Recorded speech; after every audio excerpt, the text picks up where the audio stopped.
Right now, over 600,000 people in the state of Michigan are without power because of some extreme storms that just rolled through.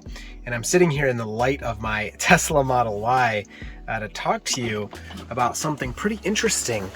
I actually don't need the light of my Tesla Model Y because my house, despite the grid outages, still has electricity.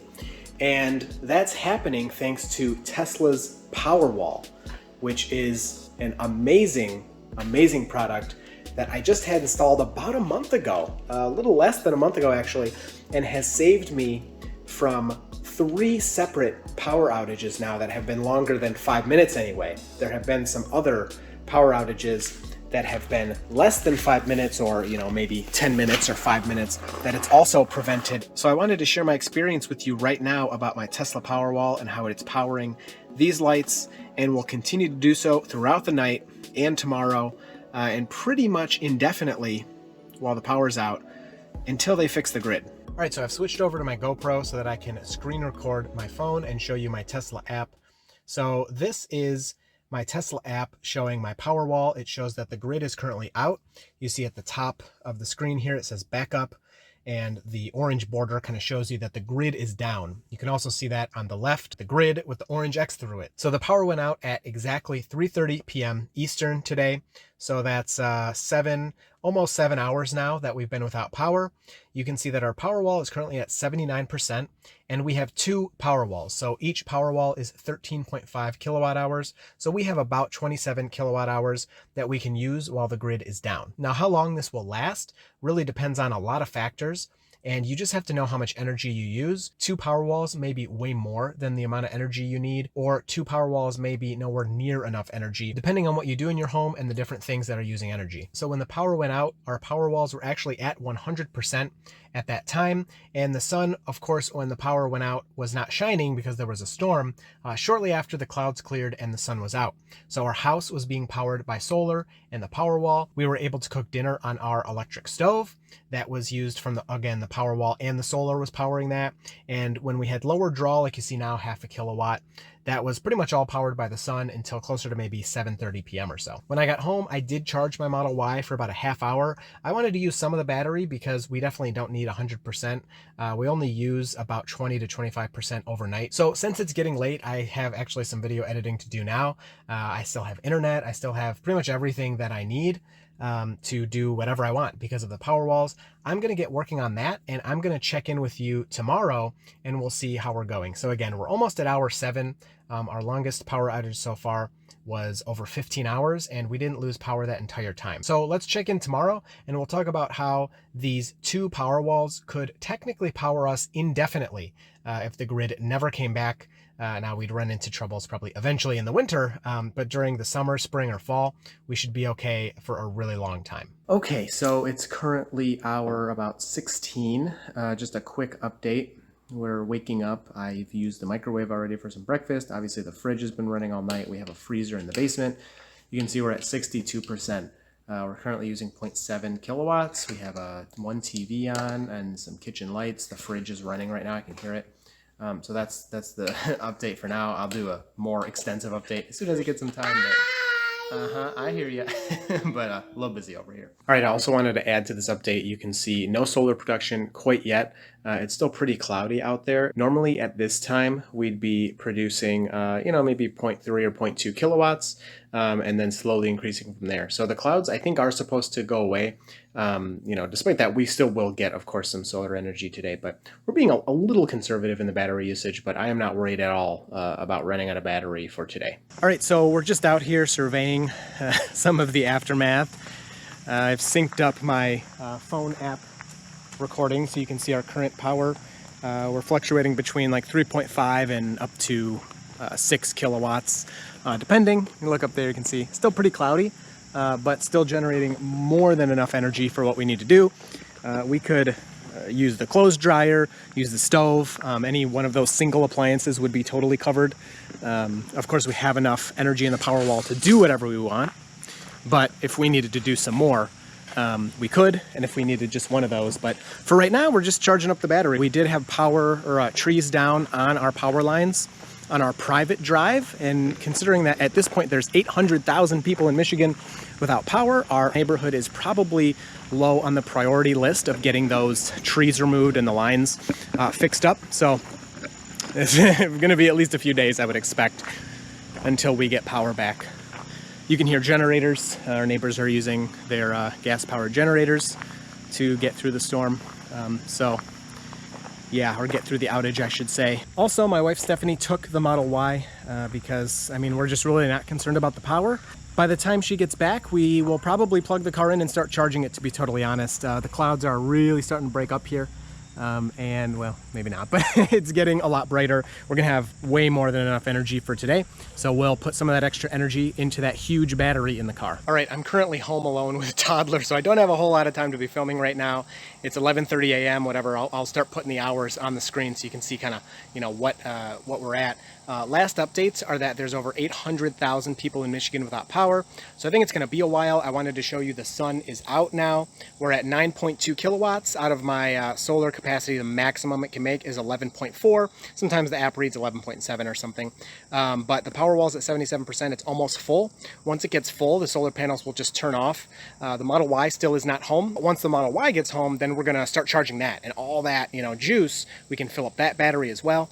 But of course, the Powerwall's getting to 100% is no big deal. It's all handled automatically. It'll just cut the solar panels off. Then once it gets to, I don't know, maybe 95%, it'll turn it back on, you know, and that'll go until the sun either gets cloudy again, or the sun starts to go down, or we use more energy in the house. Okay, so everybody in the house is sleeping, so I have a little bit of time here to sit down and really tell you about what is Tesla Powerwall really quickly. A lot of people probably are familiar, and then talk about how it works and really dig into the experience so far. So Powerwalls are just basically giant batteries for your house. I mean, it's as simple as that, and a lot more can be said, but it can be found on Tesla's website, but that's really the main thing you need to know. It's a big battery, and it pretty much only charges via solar energy. So getting Powerwalls without solar is not really an option. While technically possible, most utilities worldwide, but at least I'm going to talk from my experience here in Michigan, will not allow you to charge the batteries from the grid. You can only charge them via solar, except for in one specific instance, the batteries have a storm watch mode where it will, you know, kind of detect that bad weather is coming, switch into this mode, and then it will charge from the grid if it needs to. If it can't get enough power from solar, it'll charge all the way to 100% by any means that's possible, and then it'll just sit there at 100% waiting for the storm to pass. If power goes out, obviously it'll back you up. If the power does not go out, then it'll resume, you know, normal operation when that's over. Now, I have never seen storm watch mode activate, even with these crazy storms last night. There was at least 12 hours warning that they were coming, so I don't know what it takes to activate storm watch mode, but haven't really needed it. You can also, of course, go in the app and set up, you know, how much energy it should save for you and everything. So I have mine for daily use set up to only hold 20% charge. And so what that means is during the day, while the sun's out, of course, everything is as much as possible is powered by the sun. Any extra energy that's produced by the sun that I don't use in the home goes into the batteries. Once then the solar cannot meet the demands of my home, my Powerwall will power everything up to 10 kilowatts continuous power. And after that, it'll pull from the grid, which we very rarely go above that 10 kilowatt threshold, but it does happen sometimes. And the batteries will draw all the way down to 20%. If they go down to 20% and there's not enough solar, then it'll pull from the grid. It'll hold on to that 20% in case of, you know, what we're experiencing now, you know, a power outage. And that percentage is customizable. You could have them just sit at 100% all the time. You could have them sit at 50%, whatever you want. So looking at the app now, you can see the batteries are at 96%, so they're almost full. And earlier, the solar was actually turned off. So what happens once the batteries are full at 100%? The energy has nowhere to go. So the solar, since there's no grid, normally once the batteries are full, the solar energy will go out to the grid. Since that's not an option, the Powerwalls, this is all automatic. I don't have to do anything. Cut off the solar panels. They stop accepting energy from there. So the solar panels are disconnected or turned off, and then everything is powered from your Powerwall. So this 8.6 kilowatts, if my solar panels get cut off, will all come from the Powerwall. And then it checks, once they're full, it checks, I believe, every 10 minutes or maybe after it's down 5% or so, then the Powerwalls will kick back on, the solar panels will kick back on, and you'll get what you're seeing here, energy coming from the solar panels and the battery as needed, or energy going to your home and to charge up the solar panels. Now, another interesting thing is each Powerwall can provide 5 kilowatts of energy, and that stacks. You can get up to 10 Powerwalls installed at a home, but I currently have 2. So that means my Powerwalls can accept or deliver 10 kilowatts of continuous power. So my solar system, as you can see, actually supplies more than 10 kilowatts. It can go to 11.4 kilowatts, a little more than that, the Apple show sometimes. And so if the solar is coming into the home and I'm not using, pretty much anything. Let's say I'm using 0 for the home. Of course, that doesn't happen, but theoretically, and 11 kilowatts is coming from solar. Since the batteries cannot accept 11 kilowatts, that's another situation where the solar will be cut off and the battery will operate everything for you. All automatic. You don't even know if it's happening or not unless you're looking at the app.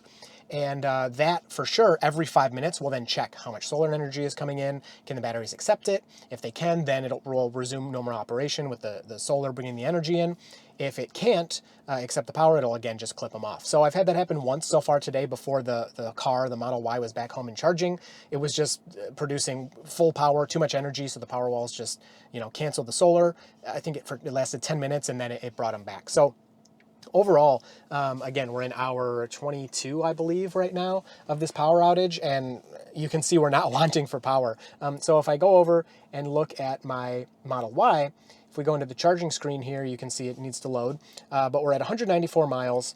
We're charging at 26 miles an hour. That's because I'm sitting in the car using the AC, and I'm sitting in the car so I can use the AC, which we'll talk about in a minute. And so the car is charging pretty much full speed. It has 4 hours left, and after that 4 hours, it would be at 90% charge. To be totally honest, I don't think we'll make it to 90%, but it's Thursday. I'm going to work tomorrow, and to go to work and back, I only use maybe 20 to 30% of my Model Y battery. So even right now, I could just stop the charging or not charge it if I didn't have enough power. I'd easily make it to work and back, and not an issue at all. And then it's the weekend, so we can kind of charge over the weekend as well, assuming the grid is still out. But so I'll probably get this up to maybe 80%, and then it just depends on how much sun we get and how much energy we use on other things. So at this point, we can do anything in our house. We can use, our whole house is electrical. We have no gas, so we could use our stove. We could use the dryer, dishwasher. I mean, we've microwaved things. We made coffee today. It's been pretty much a normal day. And in the beginning of the day, as I showed in some of the earlier clips, it was really cloudy and we weren't generating like almost any solar energy, but we still had so much power. We were kind of being conservative, like maybe leaving a couple lights off that we didn't need, and like if nobody's using something, we'll turn it off. But other than that, it like was not a worry at all. I looked at the forecast, I saw it was going to be sunny later. So the experience so far has just been magical. And as long as we get even partly cloudy days, like if it's super dark all day, of course, we really won't make enough energy unless we really cut back. But even if it's partly cloudy, we would have enough energy pretty much indefinitely, at least in the summer, to go just off the battery and the solar. Now in the winter, different story. Of course, it's not winter, so I can't really talk about that, but maybe check back in a few months and I'll try to make a video about off-grid in the winter when Michigan has much less hours of sunlight, and a lot of our winter days are just really gray anyway, even when the sun is up. So I do also want to talk about our cooling solutions at home because it is a little bit unique. We use geothermal heating and cooling, and it's on a separate panel from the main panel because it uses a lot of energy, and actually the power company gives you a special rate that's severely reduced, so it costs much less to use the same amount of energy on this other panel. And so it's not connected to the solar. So in our home right now, we cannot use the air conditioning. Now, if you have a traditional air conditioning unit, like the thing on the outside of the house or whatever, that works fine. With Powerwalls can definitely power that. You need to check, how much power it uses. And some people I know have big houses with multiple of those.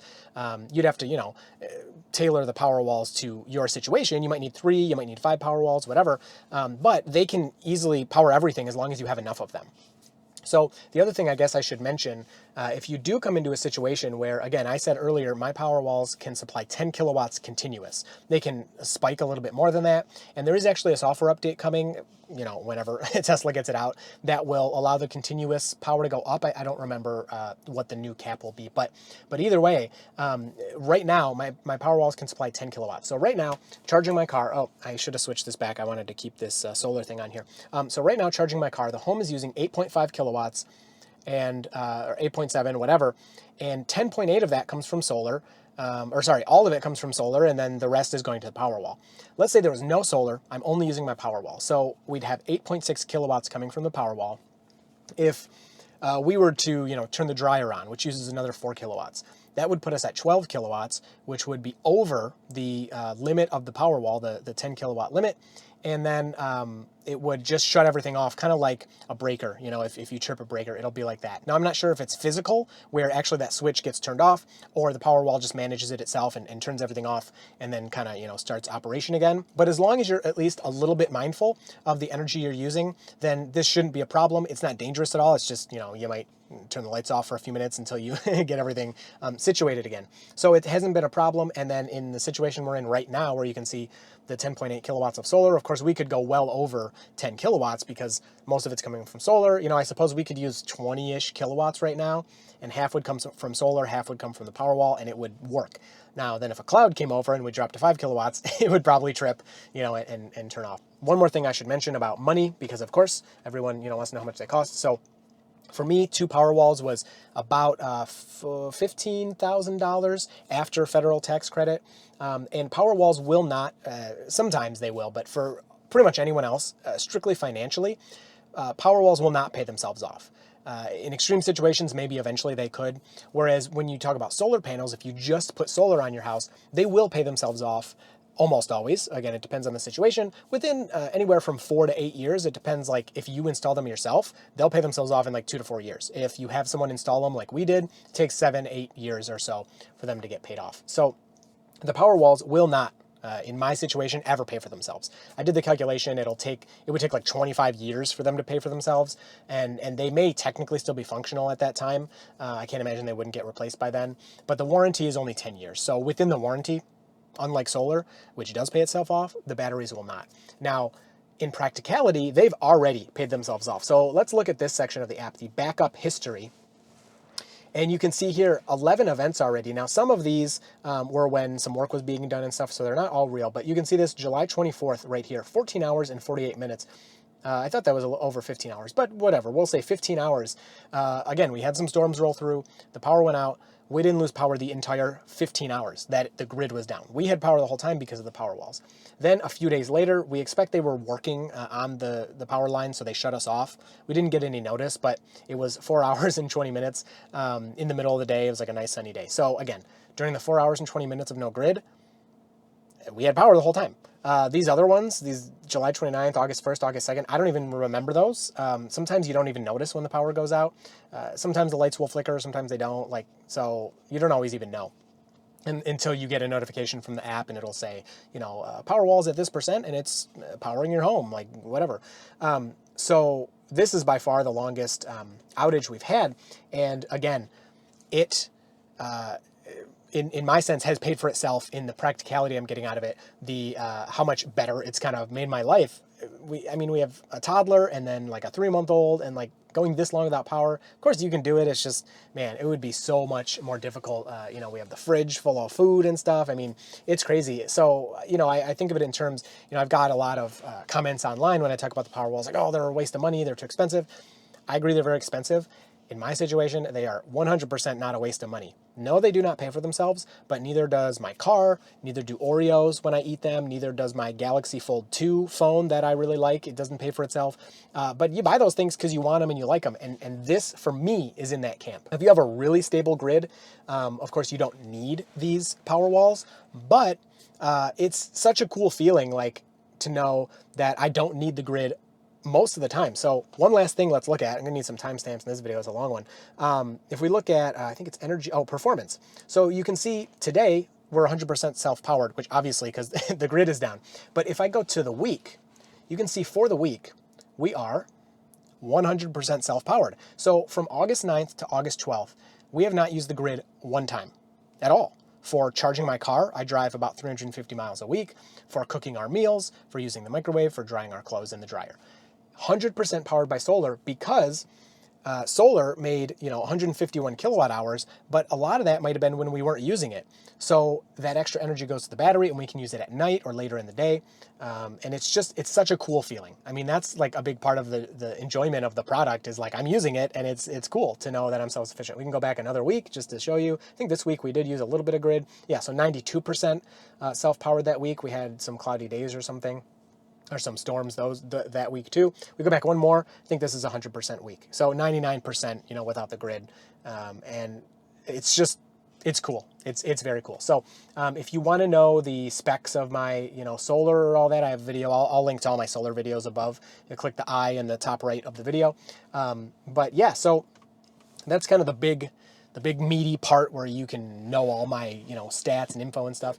Yeah, so, you know, our bill for July, our electric bill was $17. Like, it's just crazy. So it's very cool. So I will keep checking in with you over the duration of this power outage. But I mean, so far it's so easy and works so well. I am just really enjoying it. My wife is like really happy. And, you know, like tomorrow, if the grid's still down, I can just go to work. Everybody here's fine. They got their fridge and their food and like, who cares? They're good to go. So yeah, it's a really, really great experience. All right. And just as I finished up talking, you can see here, the solar has been cut off and all charging is being done right now from the battery. So that's most likely because the battery is just getting full and it's not ready to really accept any more charge. I would expect in about 5 minutes. Again, it's kind of a guess, but I'm pretty sure every 5 minutes it'll check and then it'll see, okay, I have a good percentage has been used up.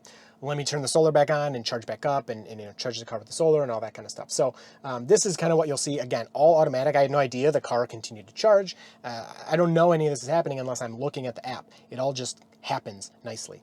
And then the other thing I'll mention is, I probably put this somewhere near the beginning, but if you're interested in solar, I have a referral for Tesla. You should use that. You'll get $100 back if you get Tesla installed. But if you're in Michigan like I am and you're like, this outage was an awful, terrible experience, Tesla doesn't do Powerwalls in Michigan, but you can contact the Green Panel, and I have a referral for them as well. Down in the description or something below, I'll put an email. Just tell them Chris from Dirty Tesla sent you, and that'll be your referral. And they can, you know, get you a quote for some solar and some Powerwalls, or just Powerwalls if you already have solar. So yeah, highly recommended by me. I mean, you can probably clearly tell that from the video. We're at the 24-hour mark. You can see I'm still charging the car. The Powerwall's at 95%. Solar is at 5.6 kilowatts. And if I can kind of point this camera behind me, you can see the sun is getting close to the trees there. It'll probably start to go behind those trees in another hour-ish or so. So I've set up my car, we can just look at it really quick, to charge for the next 10 minutes, which would get it to 80% charge. Again, more than enough for me to do all the driving I want, plus some tomorrow. And then I'll charge it some more over the weekend, whether the grid is back or not. It doesn't really matter. We will, you know, be fine there. So that's great. Yeah, so here's where we're at, 24-hour mark with no grid. Still lots of sun, more than enough energy. All right, so real quick, my buddy Nathan is here. He's a master electrician, and like I told you, we have the two panels. So right now he's on my residential panel, and to his left, there is our geothermal panel. And right now, the geothermal panel has our water heaters on it because it's a cheaper rate and everything. Well, I've been wanting to put the water heaters on the residential panel to take advantage of the solar and the Powerwalls and everything. And so since the power's out, the geo meter's gone. It's not connected to the Powerwalls or anything. The residential panel, the whole thing is working. So once he switches this over, which for him is super simple and safe, I don't know how to do any of that, then our hot water heaters will also be working off the Powerwalls. We won't need the grid for those as well, so that's amazing. And then this is also the dude that's going to come. We're going to make a video installing the Tesla wall connector to charge the cars for when we get our Model X, but that's still gone. Oh, thank you. Thank you, Giant Baby. So delivering my hat. So yeah, this will be sweet. We'll have our water heaters back. We still had hot water, but you know, if the power's out for another day or two, then it'll get cold by then. All right, so hour 30 of this grid outage. I am exhausted. It was a really hot day. It was in the 90s, super humid, and again, we don't have any air conditioning. So, I mean, not that big of a deal, but it's really hot. The kids were crazy today. It's just a hard day, but I keep imagining how much worse this would all be if we didn't have the Powerwalls, you know, running, and our whole house was out of power. I mean, all our food would be in coolers, or we'd be using a generator for some of it, or we'd go to a hotel or someone else's house. But even like my in-laws, their power is out too. My mom still has her power, so I'm glad that she has that. So yeah, it's pretty crazy. I don't know the stats of how many people have been restored. Our estimation for restoration on the electricity on the grid is undetermined, so they still don't know. There is still no estimate for us. So unfortunate, but you know, with the Powerwalls, it's not as big of a deal. We have 69% left to go for the rest of the night. We're on hour 30. This is actually hour 30, which is so crazy. And, you know, my buddy was over earlier. He switched over the hot water tank. So we got to use, you know, hot water for the baths and stuff for the kids. So that was great. If we look at energy usage, you can see here in the house. So the big peak in the middle of the day, this was me charging the car. So I got to do all that today. And here is after my buddy turned on or put our hot water heater onto the Powerwalls. And, you know, this is after the hot water heaters haven't turned on. And we did take showers this morning. We did use hot water. They hadn't turned on for, you know, over 24 hours at that point. They didn't have power. And so for them to run for, let's see, 5:30, you know, to 5:45 for 15 minutes to get the water heated up again, that's not bad at all. It didn't use much energy. And then here was bath time. So we're actively using a lot of hot water to put in the bath, and boom, like, it just doesn't use that much energy. So I'm glad that the hot water heater's on there now. Now it'll be, you know, next to free, as opposed to before where it cost a little bit of money. And we have it even with the grid out. So that's the end of this day for the video. Anyway, I still have a lot of work to do. So I'm going to be on the computer for a while. Luckily, we still have power here. So let this refresh. You can see, yeah, so we're at 69%. Obviously, 100% self-powered today. We didn't really have a choice. So anyway, yeah, I'll check in, I don't know, tomorrow. There's not much more to say until the power comes back on. All right, so it's hour 41 approximately of grid outage. Grid is still out, and some interesting things are now happening with the power for everybody. People using generators, you know, of course, there's a lot of that around, and so they're using gas for their generators. Well, now my wife saw a post on Facebook in the local group where people are running out of gas at the gas stations. So they're going to the gas station, and all right, Beta, calm it down. They're going for gas at the gas station, and the gas stations are out of gas. And so in the comments, they're all listing these different gas stations in the local area that are out, and nobody's exactly sure why that's happening. I assume it's a combination of demand for gas because power's been out for, you know, almost 2 days straight now.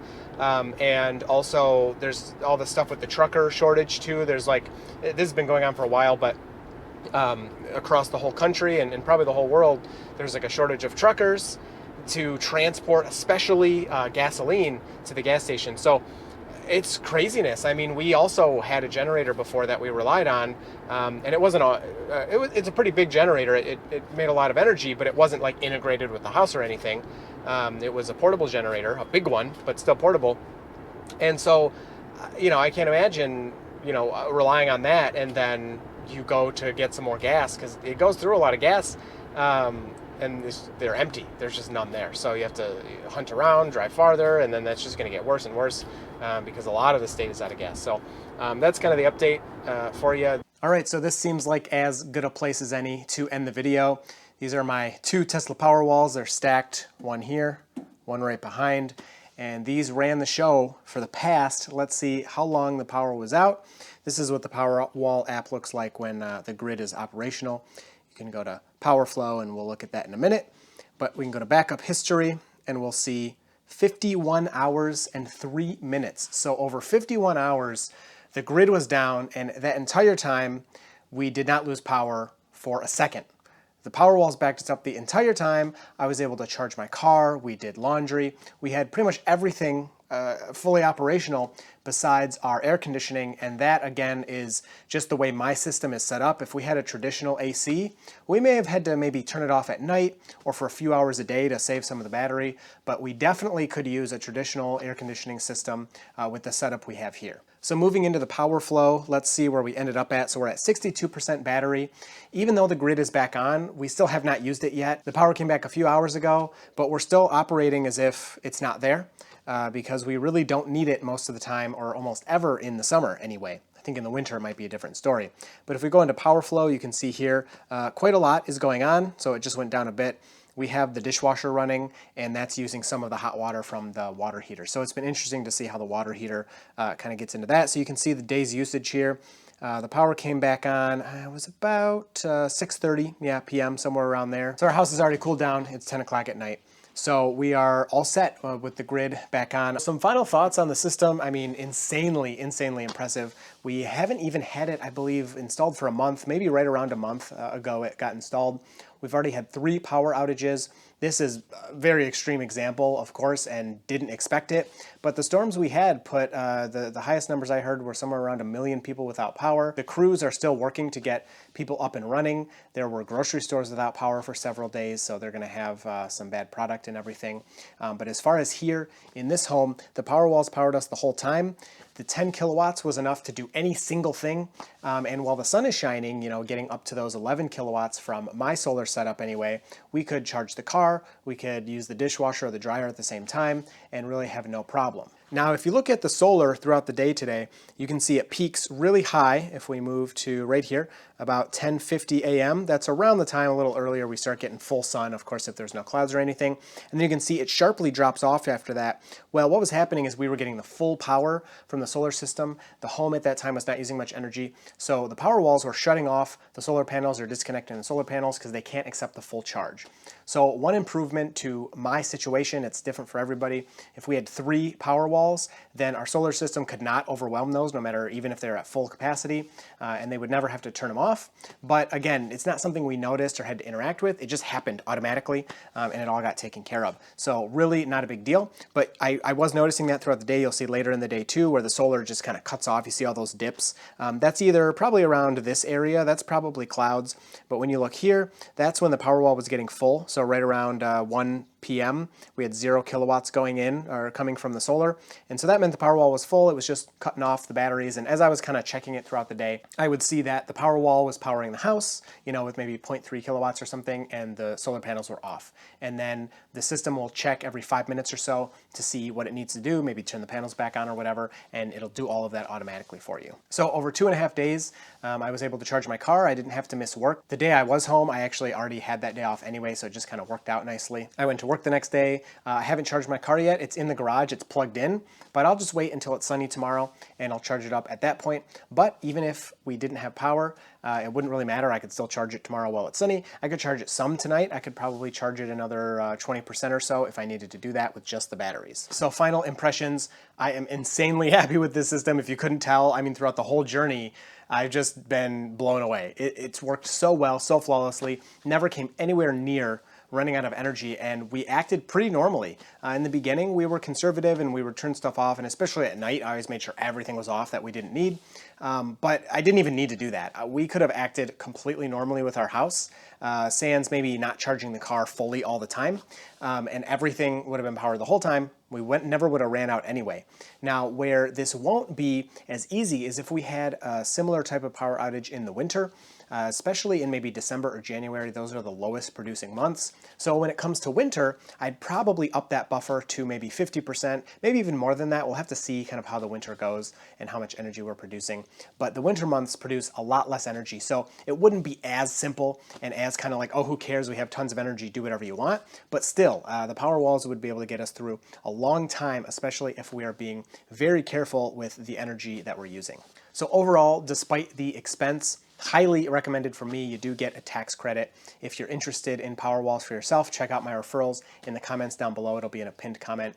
But I would highly recommend. I mean, they're not going to pay themselves off strictly from a financial perspective, but this experience I've had so far in this month, I'm worth every penny. There is no regret at all spending any dollar on these things. I mean, this was definitely the right decision for me and my family. Of course, it's different for everybody, so you'll have to look at your own usage and needs.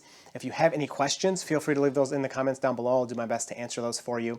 But solar and battery energy, how much you would need is pretty personal to the energy you use. But I will talk to you down in the comments. Feel free to email me too. Happy to talk to you there. So I hope you enjoyed this video. Any questions, again, leave them down below. I'll answer those, and you will see me in the next one.